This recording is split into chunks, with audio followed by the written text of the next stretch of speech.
We have our P&L sheet. And now we've also added a cash flow calculation sheet.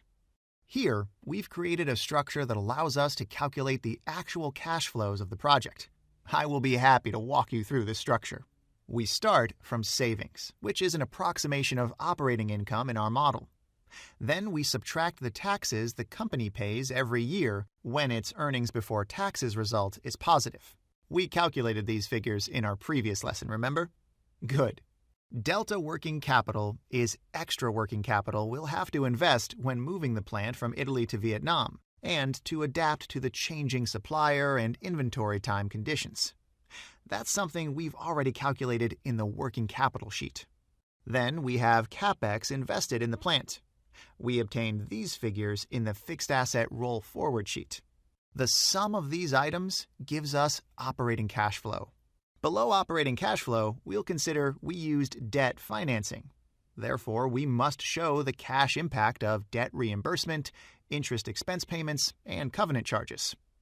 Once we have done that, we arrive at net cash flow, the actual amount of money that will go in and out of the firm's bank account. Awesome. Aren't we forgetting something? Oh, yes, 2 things. Residual value. We had to indicate that at the end of the 10-year projections period, the plant will be valued at $100 million minus outstanding debt. And what else? Oh, yes, we still haven't calculated the equity necessary for the project. We shouldn't presume the project will need equity in year 0, only because if cash flow in a year becomes negative, the company must fund such a shortcoming and continue with debt repayments. Therefore, to calculate such equity increases, we'll go to the financing sheet and start from year 0. In this row, we have linked to the company's cash flow in a year 0. And then below, we can calculate the equity for year 0, taking the opposite of the net cash flow in year 0 plus the debt at year 0, which is $200 million. Okay, this is the equity in year 0.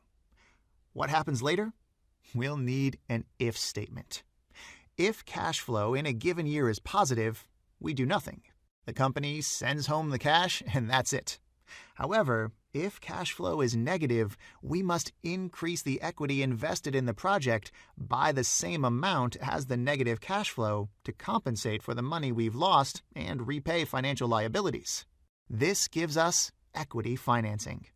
Perfect. We are ready to continue and calculate the project's weighted average cost of capital.